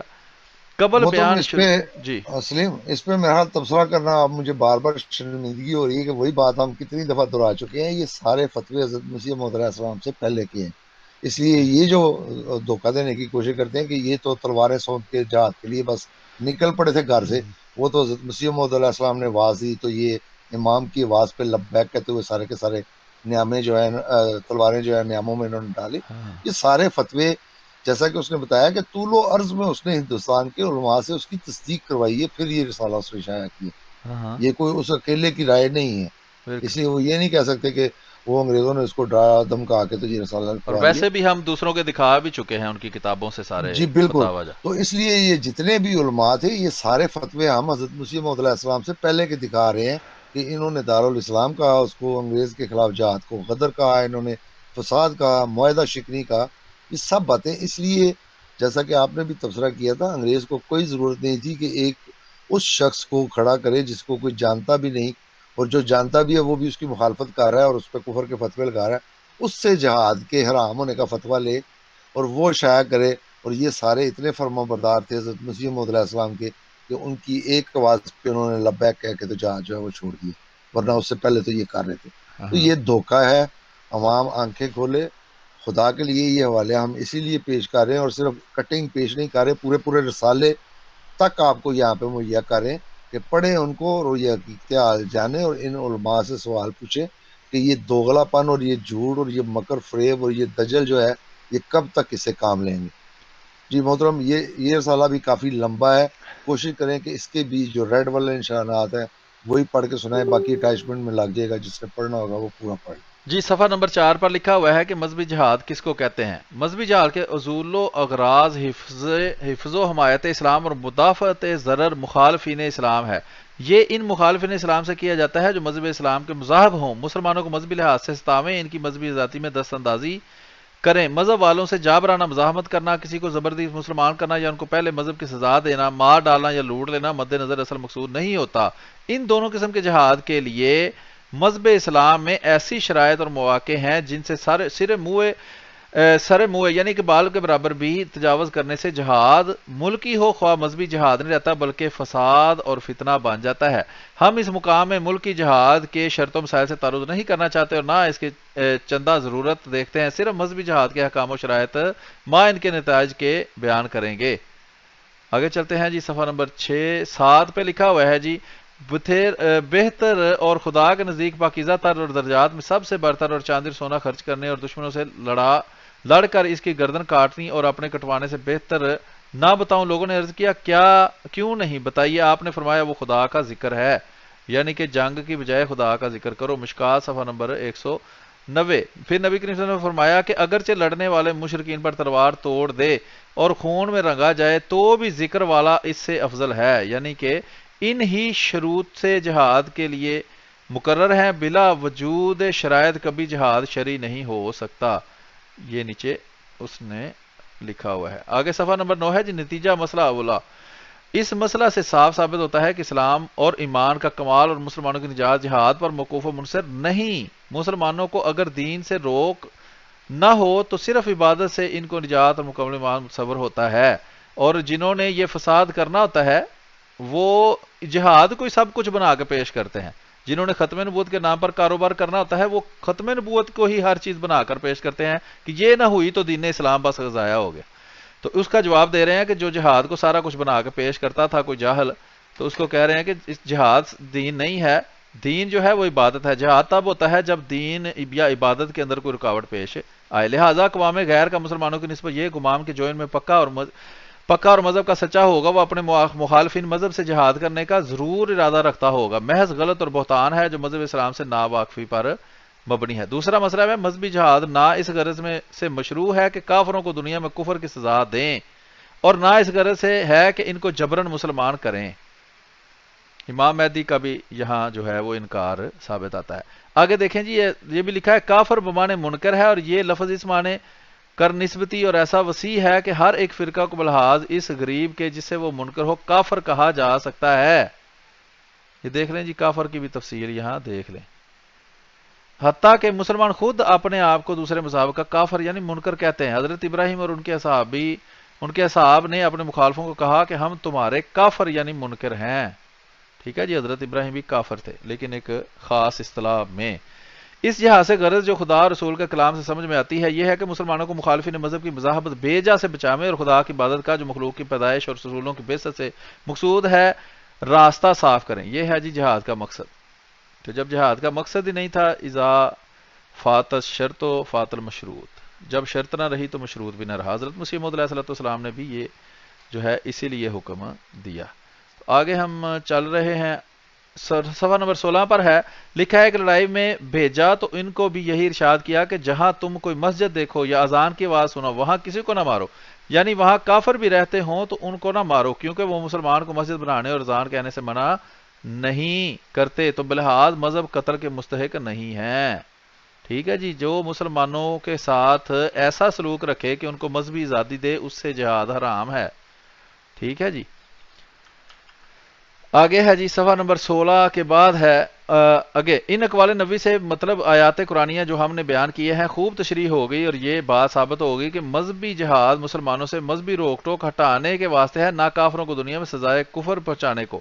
یہ ہوتا تو حکم قتل و جہاد لڑنے والے کفار سے مخصوص نہ ہوتا، یعنی کہ پھر حکم یہی ہوتا کہ جو بھی ملے مار دو۔ اچھا، نتائج مسئلہ دوم اس کے دلائل آیات و احادیث سے صاف ثابت ہوتا ہے کہ اقوام غیر کا مذہب اسلام کی نسبت یہ گمان کہ وہ صرف مذہبی ناگواری سے لڑنا سکھاتا ہے اور جبرن اپنی تسلیم و شاعت چاہتا ہے غلطی ہے اور ناواقفی پر مبنی ہے۔ ایسا ہی بعض ناواقف مسلمانوں کا ہر ایک مخالف مذہب سے صرف مخالف مذہب کی نظر سے لڑنا اور ان کی جان و مال سے تعوذ کرنا، جیسا کہ سرحدی ناواقف مسلمانوں کا دستور ہے۔ یہ دیکھ لیں، یہ وہی سرحدی ہیں جس کا حضرت مسیح موعود علیہ السلام نے بھی اپنے ایک حوالہ کے اندر ذکر کیا ہے، جس کو پیش کر کے یہ اچھالتے ہیں کہ دیکھیں جی مجاہدین کو کیا کہہ رہا ہے۔ مطلب میں نے مائک کھولا تھا تبصرہ کرنے کے لیے اور بالکل وہی تبصرہ آپ نے کر دیا ہے۔ میں نے یہی بتانا تھا کہ یہ سرحدی لفظ جو ہے یہ یاد رکھیں، کیونکہ جو گورنمنٹ انگریزی اور جہاد حضرت مسیح موعود علیہ السلام کا رسالہ ہے اس میں یہ سرحدی ہی مخاطب تھے اصل میں، کہ یہ فتنہ فساد جو ہے اس کا نام جہاد رکھتے ہیں۔ تو آپ نے وہ وضاحت کر دی ہے کہ حضرت مسیح موعود علیہ السلام نے بھی انہی کا ذکر کیا ہے۔ وہ آج کل جو سرحدی ہیں وہاں کون سا فرقہ ہے زیادہ جو وہاں پایا جاتا ہے؟ ہاں بالکل، یہ وہی تھے، یہ وہی دیوبندی گند وہاں پہ لا رہے تھے جا کے۔ 19 ہے جی، صفحہ نمبر 19 ہے، امر کو خواہ بمقتضائے مداحنت خواہ بہدایت مذہب خواہ بحکم عقل و اصول سلطنت بہت برا سمجھے، جیسا کہ برٹش گورنمنٹ کا حال و چال ہے، ان سے مذہبی جہاد کرنا ہرگز ہرگز ہرگز ہرگز ہرگز جائز نہیں۔ اچھا یہ انہوں نے لکھا ہے، تیسرا مسئلہ یہ ہے کہ جس شہر یا ملک میں مسلمانوں کے مذہبی فرائض ادا کرنے کی آزادی حاصل ہو، وہ شہر یا ملک دارالحرب نہیں کہلاتا۔ پھر اگر وہ دراصل مسلمانوں کا ملک یا شہر ہو، اقوام غیر نے اس پر تغلب سے تسلط پایا ہو، جیسا کہ ملک ہندوستان ہے، یہ بھی ایک لمبی ساری گپ ہے۔ یہ ہندوؤں کا ملک تھا جس پر مسلمانوں نے قبضہ آ کے کر لیا تھا، بلکہ قبضہ بھی کیا تھا، وہ مسلمان آج تک ان سے تعداد میں تھوڑے تھے۔ بہرحال تو یہ ہے کہ انگریزوں نے قبضہ کر لیا تھا، تو جب تک اس میں ادائے شرائع اسلام کی آزادی رہے، وہ بحکم حالت قدیم دارالاسلام ہی کہلائے گا۔ اچھا جی، آزادی ملی ہو تو وہ بھی دارالاسلام اور کم از کم دارالسلم والامان کے نام سے موسوم ہونے کا مستحق ہے۔ ان دونوں حالتوں ناموں کے وقت اس شہر یا ملک پر مسلمانوں کو چڑھائی کرنا اور اس کو جہاز مذہبی سمجھنا جائز نہیں ہے، اور جو مسلمان اس ملک یا شہر میں باامن رہتے ہوں ان کو اس ملک یا شہر سے ہجرت کرنا واجب نہیں ہے۔ ٹھیک ہے جی، اور بلکہ اور ملکوں یا شہروں سے متبرک کیوں نہ ہوں، جہاں ان کو امن و آزادی حاصل ہو، ہجرت کر کے اس ملک، اس شہر یا اس ملک پر چڑھائی نہ کرے کہ دلائل بضمن مسئلہ دوم گزر چکے ہیں گے۔ آگے ہے جی صفحہ نمبر 25۔ صفحہ نمبر 25 پہ لکھا ہے جی مسئلہ سوم کے نتائج۔ اس مسئلہ اور اس کے دلائل سے صاف ثابت ہوتا ہے کہ ملک ہندوستان باوجود کہ عیسائی سلطنت کے قبضہ میں ہے، دارالاسلام ہے۔ یہ تقریباً وہی باتیں ہیں، میرا خیال ہے ریپیٹ ہی ہو رہی ہیں، وہ مختلف جی دلائل دے کر۔ بالکل، آپ کی بات صحیح ہے کہ یہ باتیں ریپیٹ ہو رہی ہیں، لیکن اس میں ایک دو باتیں جو ہیں وہ خاص آئیں گی، اس وجہ سے یہ میرا خیال ہے کہ اس پہ ایک دفعہ ہم نظر ڈال کے تو آج کا پروگرام ختم کر دیں گے، لیکن کوشش کریں گے کہ اس کی چند تحریریں جو ہیں اس پہ نظر ڈال دیں، کیونکہ اس میں بڑی کچھ جی، خاص اس باتیں پر جو ہیں کسی وہ بھی بادشاہ آئیں کو عربی ہو یا عجم کا، مہدی سوڈان ہو یا خود حضرت سلطان شاہ ایران ہو، خواہ میر خراسان، مذہبی لڑائی اور چڑھائی کرنا جائز نہیں ہے، خواہ عجم کا مہدی سوڈانی ہو۔ یعنی ٹھیک ہے جی، تو یہ ہے۔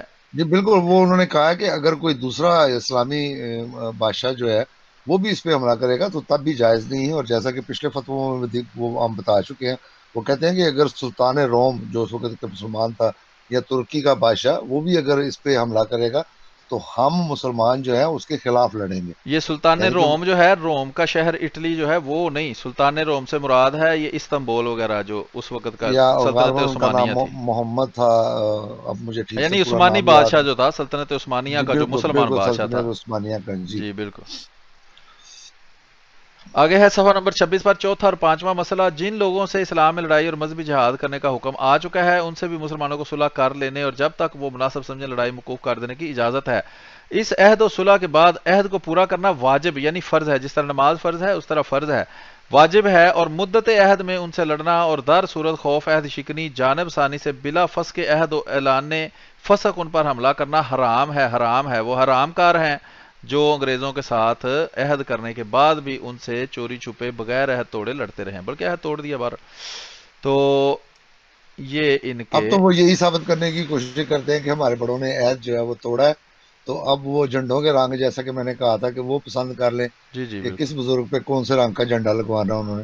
جی جگہ بالکل، آپ نے بتا دی ہے، میں دوبارہ نہیں اللہ دہراتا اس رحم کو۔ کرے جی۔ اچھا صفحہ نمبر 30 ہے جی صلح، امید ہے کہ یہ شاید انہوں نے نہ سنی ہو، یہ غلط فہمی بیماری ہو سکتا ہے یہ سننے کے بعد وہ اپنی تاریخ جو ہے اس کو درست کرنے کی کوشش کریں۔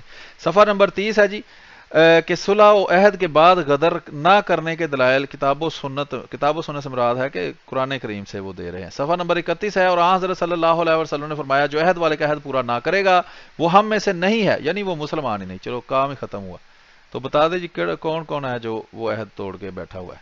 اور نہ میں اس کے گروہ سے ہوں، آیا فرمایا، اچھا میں ایک منٹ تھوڑا سا نا، ہاں اچھا، اور نہ میں اس کے گروہ سے ہوں، اور فرمایا جو شخص عہد والے کو مار ڈالے گا وہ بہشت کی خوشبو بھی نہ پائے گا، باوجودی کے 40 برس کے فاصلے سے اس کی خوشبو آتی ہے، اور فرمایا عہد شکن کے لیے قیامت کے دن نشان کھڑا کیا جائے گا اور کہا جائے گا کہ یہ فلاں شخص غدر کا ہے۔ یہ دیکھیں انہوں نے وہ اس کو صرف اس طرح کر کے کہہ دیا ہے کہ نشان کھڑا کیا جائے۔ اچھا، اور فرمایا میں عہد شکنی نہیں کرتا، اس کے موافق حضرت فاروق نے اپنے جانشین کو وصیت فرمائی کہ وہ عہد والوں کا عہد پورا کرے۔ صفحہ نمبر 32 پر ہے کہ میں ان کے مخالفوں سے لڑیں، جانب ثانی سے عہد شکنی کے خوف سے کے وقت بلا فخر عہد و اعلان حملہ کرنے کے معاہدے کی دلیل یہ قول خداوندی ہے کہ جب تجھے اس قوم سے عہد شکنی کا خوف ہو تو فسق کے عہد کا پیغام برابری پر ان کو پہنچا دے۔ خدا خیانت کرنے والوں کو دوست نہیں رکھتا، یعنی جو انگریز کے خلاف لڑے ہیں اس دور کے بعد جب ان سے معاہدے ہو گئے تھے تو وہ خدا تعالیٰ کے قرآن کے منکر ہیں اور خدا کے نافرمان ہیں، فاسق ہیں، فاجر ہیں۔ اچھا، چھٹا اور ساتواں مسئلہ، کافر، ظالم اور مذہب مسلمان میں مزاحم لائق جہاد ہی کیوں نہ ہو؟ جب مسلمانوں کے شہروں اور ملک پر تعلق سے تسلط پا لیتے ہیں تو ان شہروں کے مالک متصرف ہو جاتے ہیں۔ جب کسی کافر کے ملک یا شہر میں کوئی مسلمان امن جتا کر رہے تو وہ اسی کی مانند ہو جاتا ہے جس نے سری عہد کیا ہو۔ اس کو اس کا کافر سے غدر کرنا اور اس کے جان و مال سے تعرض کرنا ایسا ہی حرام ہے جیسا کہ سری عہد والوں کو جان و مال سے تعرض کرنا حرام ہے، اور یہ اپنا خیال ایک نہیں منٹ، بتا رہے، شریعت کا حکم بتا رہے ہیں جی۔ جی بالکل، اس میں انہوں نے مزید ایک وضاحت کر دی ہے، کہتا ہے کہ اگر عہد نہ بھی ہوتا لکھا ہوا تو تب بھی کیونکہ تم لوگ ان کے غلبے والے حصے میں یا غلبے والے ملک میں رہ رہے تھے اور پرامن اپنے آپ کو بتا کے رہ رہے تھے کہ دیکھیں جی ہم لڑائی نہیں کر رہے، ہم تو ویسے رہ رہے ہیں، پھر کہتا ہے پھر بھی ان پہ حملہ کرنا یہ بھی عہد کو توڑنے کے زمرے میں آئے گا، چاہے لکھا ہوا عہد موجود نہ بھی ہو۔ یہ ایک امکانی جو مسئلہ ہے وہ اس کو بھی سمجھانے کی کوشش کر رہا ہے کہ اگر کوئی یہ کہے کہ جی میں نے تو سائن نہیں کیا، میں نے تو ان کے ساتھ معاہدہ نہیں کیا، تو یہ اس کا بھی جواب جو ہے وہ دے گا۔ جی مطلب جی، وہ دوسرا یہ پچھلے حوالوں میں ہم دکھا چکے ہیں کہ جب ایک مسلمان کسی قوم سے معاہدہ کر لیتا ہے، چونکہ مسلمان اپنے آپ کو ایک قوم کہتے ہیں تو اس ایک فرد کا معاہدہ بھی ساری قوم کا معاہدہ گنا جاتا ہے۔ یہ پیچھے حوالے میں ہم نے پڑھ کے آپ کو سنایا تھا۔ صفحہ نمبر 44 ہے 44، کافروں کے ملک اور شہر میں امن جتا کر غدر نہ کرنے کے حرام ہونے پر دلیل۔ یہ صریح حدیث صحیح بخاری وغیرہ کی ہے، ٹھیک ہے جی، تو یہ لمبی حدیث ہے، وہ ساتھ لگ جائے گی۔ صفحہ نمبر 46 ہے، اس حدیث میں جب صرف مل کر راستہ چلنے کو حکم امن و عہد ٹھہرایا ہے اور اس امن و عہد کے خلاف کو غدر قرار دیا ہے تو عین ملک و بلا کفار میں جو ابتدا سے ان کے ملک ہوں یا تغلب سے ان کے تسلط میں ہوں، امن جتا کر رہنا اور اس میں امن و آزادی کے ساتھ عمر بسر کرنا کیوں کر امن و عہد نہ ہوگا اور اس کے خلاف کیوں نہ غدر قرار پائے گا مطابق فرمان رسول صلی اللہ علیہ وسلم۔ جی بہتر، یہ مطلب جو لمبی حدیث ہے وہ میں بھی نہیں پڑھ رہا، میں صرف خلاصتاً بتاتا ہوں۔ اس سے وہ استدلال یہ کر رہا ہے کہ جب دو لوگ راستہ چلتے ہیں مل کے، ہم سفر بن جاتے ہیں، تو وہ بھی ایک دوسرے سے غیر ارادی، غیر کہے، بغیر الفاظ ادا کیے وہ ایک طرح سے امن کے معاہدے میں آ جاتے ہیں کہ دونوں وہ کٹھے جو ہے وہ سفر کر رہے ہیں اور دونوں ایک دوسرے سے وہ امن میں ہیں۔ تو کہتا ہے وہ اگر حکم میں آتا ہے کہ معاہدے کے حکم میں آتا ہے تو یہاں تو صریح معاہدہ موجود ہے، تو تم کیسے اس معاہدے کی خلاف ورزی جو ہے وہ کر سکتے ہو؟ تو یہ ساری قرآن و حدیث کی دلیل لاتے ہیں۔ اب جو کہتے ہیں کہ نہیں اس وقت انہوں نے جہاد لڑا، تو اب یہ بتائیں کہ انہوں نے جو قرآن و حدیث سے تمہارے بزرگوں نے استنباط کیا تھا اور صریحاً بتایا تھا کہ یہ قرآن و حدیث کا حکم ہے، تو ان کے بارے میں اب تمہارا حکم اب ان کے بارے میں کیا ہے؟ جی آگے ہے صفحہ نمبر 47، امر اول یہ کہ ملک ہندوستان پر برٹش گورنمنٹ کا پورا قبضہ اور تسلط ہے، کوئی ذی شوکت سلطنت اس قبضہ اور تسلط کے مزاحم نہیں ہے۔ قسم سوم، خاص برٹش گورنمنٹ کی رائے جو کہ اسلامی ریاست کے متحد نہیں، ان تینوں اقسام سے ہر ایک قسم کا برٹش گورنمنٹ سے دوستی اتر کے مقابلہ اور لڑائی کا عہد ہو چکا ہے۔ قسم اول یہ تو گورنمنٹ سے صریح لفظی اور حقیقی عہد لکھ دیا ہے اور وہ گورنمنٹ نے کبھی مخالف نہ کریں گے اور ہمیشہ اس کے مددگار رہیں گے اور ایسا ہی اس وقت تک وہ کرتے رہیں گے۔ قسم دوم کا عہد ان کے رئیسوں کے عہد میں داخل ہے شامل ہے، یہ امر اس حدیث بخاری سے ثابت ہوتا ہے جس میں یہ ارشاد ہے کہ بھی مسلمانوں کا ذمہ ایک ہوتا ہے، ادنا شخص کسی سے عہد کر لے اور لڑنے مارنے سے امن دے تو ان کو، یہ وہی بات ہے جو میں پہلے کر رہا تھا کہ ایک بندے کا عہد بھی پوری قوم کا عہد ہوتا ہے۔ صفحہ نمبر 48 ہے، پس قسم ثالث سے بعض اشخاص کا تو صریح لفظی اور حقیقی عہد ہو چکا ہے، یہ وہ لوگ ہیں جو تحریراً اور تقریراً حاضر و غائب، غیر خواہی اور وفاداری گورنمنٹ کا دم بھرتے ہیں اور ان کی خدمت و معاونت میں سرگرم ہیں۔ انہی لوگوں میں پنجاب کے اہل حدیث داخل ہیں۔ یہ وہابی سن لیں کہ وہ وہابی جو حضرت مسیح موعود علیہ السلام پر اعتراض کرتے ہیں کہ جی انگریزوں نے ان کو اس لیے کھڑا کیا کہ وہ جہاد جو وہابی کاری نہیں رہے تھے اس سے ان کو چھڑوا دیں، ان کی جان تو وہ کہتے ہیں جی، دوبارہ میں سناتا ہوں، سری لفظی اور حقیقی عہد ہو چکا ہے، یہ وہ لوگ ہیں جو تحریراً اور تقریراً حاضر و غائب خیر خواہی اور وفاداری گورنمنٹ کا دم بھرتے ہیں۔ یہ آج یہ الفاظ پڑھیں تو ان کے منہ میں چھالے پڑ جائیں، یہ پڑھ کے سنائیں اپنی تقریروں میں اپنی عوام کو، نہیں تو ہم تو سنا ہی رہے ہیں، اور ان کی خدمت اور معاونت میں سرگرم ہیں۔ ان ہی لوگوں میں پنجاب کے اہل حدیث یعنی وہابی داخل ہیں۔ یہ ہے وہ جہاد جس کو حضرت مسیح موعود علیہ السلام نے منع کرنا تھا جی، جنہوں سر ہنری دیوس صاحب بہادر کے عہد لیفٹیننٹ گورنر میں بذریعہ ایک عرض داشت کے اس عہد کا اظہار کیا تھا، یعنی کہ وہ ایک درخواست لکھ کر انہوں نے یہ وعدہ انگریزوں سے کیا تھا کہ تیرے ہیں اور تیرے ہی رہیں گے۔ اچھا، جس پر 1876 میں پنجاب گورنمنٹ سے سرکولر بھی ان کی تصدیق و تائید میں مشتر ہوا تھا۔ یہ 1876 میں جو وہابی ہیں وہ انگریزوں سے معاہدہ کر چکے تھے، تو پھر انگریز کو کیا پڑا تھا جی، خبت کے کسی کو کھڑا کرے کہ ہمارا خدا بھی مار دو، اور ساتھ وہ جہاد جو کوئی کر ہی نہیں رہا، جو پہلے لیٹا ہوا ہے سارا وہابی طبقہ، تو اس کو حرام قرار دے کر تو وہابیوں کو جہاد سے منع کرو۔ اور وہ باقی اس لیے جی وہ اس لیے کہ بقول چودھری غلام حسین وہ جو اے ہاں آر وائی پہ آتے ہیں، وہ جیسے ان کی عقل ہے وہ سمجھتے تھے کہ انگریز کی بھی ویسے ہی عقل ہے۔ جی جی بالکل، یہ بہت زیادہ عقل مند ہے نا، اس لیے تو پاکستان کا حشر نشر ہو رہا ہے۔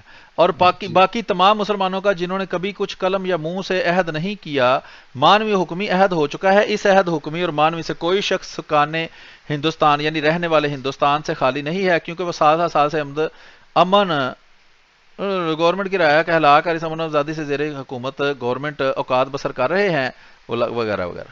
صفحہ نمبر 49 پر لکھا ہے جی، قائم رہیں، اس گورنمنٹ کے متحد رہیں اور ان عہدوں کو اعلانیہ طور پر اٹھا کر یا حکومت گورنمنٹ سے باہر جا کر اپنے ارادہ مخالف سے بارمولہ گورنمنٹ کو اطلاع دیں۔ اس گورنمنٹ سے لڑنا یا ان کے لیے لڑنے والوں کی ان کے بھائی مسلمان کیوں نہ ہوں کسی نوع سے مدد کرنا صدری غدر اور حرام ہے۔ خود تو کیا جہاد کرنا تھا، وہ کہتا ہے اگر باہر سے بھی کوئی جہاد کرنے آ جائے گا انگریزوں کے ساتھ، اس کی مدد کرنا بھی غداری اور حرام کاری ہے۔ جی وہابیو، کان کھول کر سن لو، کہیں وہ نہ ہو بعد میں کہو جی ہمیں بتایا ہی نہیں۔ اس نتیجہ کو ناواقف اہل اسلام ملاحظہ فرما کر پیش نظر رکھیں اور صرف کفر کی نظر سے ہر ایک مخالف مذہب سے جنگ و مقابلہ کرنے کو شرعی جہاد نہ سمجھ لیں۔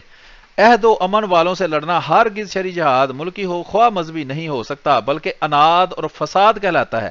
مفسدائے 1857 میں جو مسلمان شریک ہوئے تھے وہ سخت گناہ گار اور بحکم قرآن و حدیث وہ مفسد و باغی اور بد کردار تھے۔ یہ پڑھی جاؤ جی، پڑھی جاؤ۔ اب یہ تمغے پکڑ لیں جناب، جس نے یہ انعام حاصل کرنا ہے نا وہ پکڑ لیں طبقے۔ تھوڑا سا میں دوبارہ پڑھ دوں یہ پیرا، لکھا ہے جی کہ ہر ایک مخالف مذہب سے جنگ اور مقابلہ کرنے کو شرعی جہاد نہ سمجھ لیا کریں۔ عہد و امن والوں سے لڑنا ہرگز شرعی جہاد ملکی ہو خواہ مذہبی نہیں ہو سکتا، بلکہ اناد و فساد کہلاتا ہے۔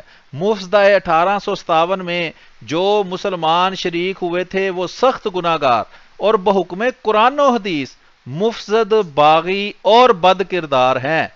ٹھیک ہے جناب، تو حضرت مسیح موعود علیہ السلام اگر کوئی لفظ بولتے کہتے ہیں او ہو جی مسلمان مجاہدین کے خلاف کیسا لفظ بول دیا، تو یہ سن لو یہ وہابیوں کا امام محمد حسین بٹالوی کیا کہہ رہا ہے۔ یہی وجہ تھی کہ مولوی اسماعیل شیخ دہلوی جو کہ انگریزوں سے جن کے امن و عہد میں رہتے تھے انہوں نے نہیں لڑے اور نہ اس ملک کی ریاستوں سے لڑے ہیں۔ اس ملک سے باہر ہو کر قوم سکھوں سے جو مسلمانوں کے مذہب میں دست اندازی کرتے تھے، کسی کو اونچے ذان نہیں کہنے دیتے تھے، لڑے۔ اس کی تفصیل بھی آنریبل سید احمد خان صاحب CSI کے رسالہ جواب ڈاکٹر ہنری اشاعت السنہ نمبر فلان ٹمکان میں گزر چکی ہے۔ دوسرا نتیجہ سلیم ایک منٹ، یہ جس رسالے کا ذکر کر رہا ہے جو سر سید احمد نے لکھا ہے، ہاں اس کا میں بتا دیتا ہوں، نام بتا دیتا ہوں، یہ مجھے تلاش کے باوجود نہیں ملا۔ یہ ڈبلیو ہنٹر نے جو رسالہ لکھا تھا ہمارے ہندوستانی مسلمان، ہاں تو اس کا جواب جو ہے وہ سر سید احمد نے دیا تھا ہنٹر پہ ہنٹر، تو یہ مجھے تو نہیں ملا، اگر کسی بھائی کے نہیں تو پاس وہ ہو تو تو بتا پلیز۔ رہا ہے کہ اس نے اشاعت السنہ کی فلاں فلاں جلد کے اندر وہ رسالہ جو ہے اس کو چھاپا ہے۔ اسی وجہ سے وہ اشاعت السنہ جو ہم نے دکھا کے تو پڑھا نہیں ہے، اس میں وہ ساری چیزیں جو ہیں وہ شامل کی ہوئی ہیں۔ وہ کیونکہ لمبا ہو جانا تھا پروگرام، میرا خیال تھا کہ آج ختم ہو، لیکن مجھے نہیں لگتا کہ آج یہ صرف اہل حدیث کا ہی ختم ہوگا، کیونکہ میں نے جو حضرت مسیح موعود علیہ السلام نے جہاد کو وہ جو نظم جو یہ جس کا وہ ایک صرف شعر پیش کرتے ہیں، میں وہ بھی پیش کرنی ہے، اسی طرح حضرت مسیح موعود علیہ السلام نے جہاد کے بارے میں اور انگریزوں کے احسان کے بارے میں جو بات کی ہے وہ بھی پیش کرنی ہے، تو وہ آج تو برحال نہیں ہوگا، اس لیے کہ بریلویوں کے بھی اگر میں ایک دو اچھا، فتویٰ بھی اس میں دکھاؤں گا یہ عرض تب ہے بھی۔ کہ ابھی 1 گھنٹے سے اوپر ہو چکا ہے 10 منٹ، اور یہ 50واں صفحہ ہے، اور آگے 20 22 23 24 25 صفحے پڑے ہیں، اور تقریباً ہر صفحے پر لال نشان بھی ہے. تو چلیں یہ پھر اس کو آج پروگرام کو یہاں پہ ختم کرتے ہیں، کل کوشش کریں گے کہ اس کا بقایا پلس ایک یا دو فتوے جو ہیں بریلویوں کے اور ایک آدھ شیعوں کا، اور اس کے بعد جو حضرت مسیح موعود علیہ السلام کے کلام پہ جس پہ یہ اعتراض کرتے ہیں وہ کر کے، تو کل کے پروگرام پہ پھر ہم اس کو ختم کر دیں گے۔ جی بالکل، میرا خیال ہے کہ تو آج یہ کا پروگرام پھر، زیادہ ہاں جی، بہتر ہے. اس کو یہاں پہ ختم کر ٹھیک ہے دیتے جی، ہیں۔ صفحہ نمبر سفر نمبر، 50 پہ وہ میں لکھ بھی دیتا ہوں بالکل، وہاں. ہاں جی، تاکہ یاد ہو۔ تو بہرحال اگر کسی بھائی کے پاس یہ کتاب ہو سر سید کی ہنٹر پہ ہنٹر، اس کی کافی ساری کتابیں میرے پاس ہے اور میں نے پڑھی بھی ہیں، اسباب بغاوت ہند بھی میں نے پڑھی ہوئی ہے اور دیگر کتابیں بھی، لیکن یہ ہنٹر پہ ہنٹر مجھے کم از کم نہیں ملی، لیکن اب یہ وہ کہہ رہا ہے کہ شات و سنہ میں کچھ اس کا حصہ جو ہے وہ تفصیل، وہ میں انشاءاللہ وہ وہاں پہ دیکھ لوں گا۔ تو میری طرف سے پھر سلیم صاحب اجازت کہ آپ جی، فارمیٹ کیا ہے آج کے پروگرام کا؟ میرا خیال ہے کہ میں ابھی وہ جو ہوں مصروف ہوں، تو پھر ہم جی اس کو یہیں ختم کریں گے، تو پھر ٹھیک ہے، دیکھیں گے بعد. بالکل، پھر میری طرف سے اللہ حافظ پھر۔ جی بہت بہت شکریہ جی. جی تو اوکے، السلام علیکم۔ وعلیکم السلام ورحمۃ اللہ. یہ ہمارے ساتھ موجود تھے احمد بٹ صاحب، اور آج ہم نے جو ہے وہ وہابیوں کے مزید کچھ حوالہ جات دکھائے ہیں، جس میں ہم نے یہ ثابت کیا ہے کہ وہابیوں کے جو بڑے بڑے بزرگ گزرے ہیں وہ بھی انگریزوں کے خلاف کوئی جہاد نہیں کر رہے تھے جس کو ختم کرنے کے لیے انگریز کو کسی کو کھڑا کرنا پڑے، بلکہ وہ سارے کے سارے جہاد تقریباً ہر وہاں بڑا عالم جس زمانے میں حضرت مسیح موعود علیہ السلام آئے ہیں کوئی بھی جہاد نہیں کر رہا تھا. وہ تو خود کہہ رہا ہے وہابیوں کا امام محمد حسن بٹالوی کہ ہم نے لکھ کر دے دیا تھا کہ ہم تمہاری مدد کریں گے، باہر سے بھی کوئی تم پر حملہ کرے گا تو ہم جان نثار کریں گے تمہارے اوپر، تو اس لیے کسی کو کھڑا کرنے کی انگریز کو ضرورت ہی نہیں تھی. پہلے لوگ کھڑے ہوئے تھے، سارے لیٹے ہوئے تھے، کوئی اسے لڑ ہی نہیں رہا تھا. بہرحال مزید حوالہ جات جو ہیں وہ کل آپ کے سامنے پیش کریں گے، اور امید ہے کہ آپ اس پروگرام سے جو ہے وہ بہت سیکھ رہے ہیں، اور اس پروگرام کو زیادہ سے زیادہ شیئر کر رہے ہیں. آج پروگرام کا دوسرا حصہ نہیں ہوگا، 1 گھنٹے کا پروگرام ہے، اور اگر کوئی ختم نبوت پر لائیو مناظرہ کرنا چاہے تو میں اکثر اپنا نمبر جو ہے وہ آپ کو دے چکا ہوں. میرا جو واٹس ایپ ہے اس پر آپ میسج کر لیں، یا ٹیلی گرام ہے اس پر آپ رابطہ کر لیں. تو جو نمبر میں نے آپ کو دیا ہے وہ نمبر میں دوبارہ یہاں لکھ دیتا ہوں، اس نمبر پر آپ مجھ سے رابطہ کر سکتے ہیں، اور اس نمبر پر پھر ہم ختم نبوت پر لائیو مناظرہ کرنے کے لیے آپ سے وقت طے کریں گے، اور اس وقت کے طے کرنے کے بعد ہی پھر آپ کو جو ہے وہ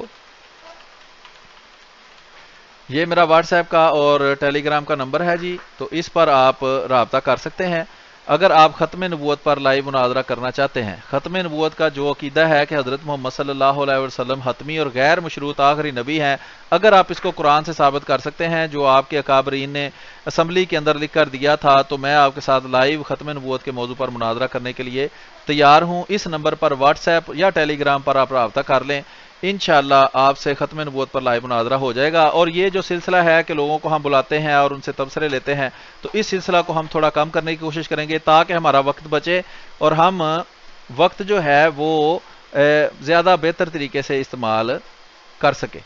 تو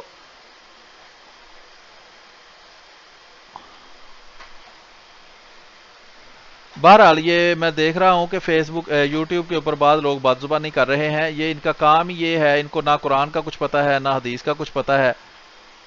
تو باقی جو میں دیکھتا ہوں جو بھی یہاں بات زبانی کر رہا تھا میں ان سب کو بلاک کر دوں گا.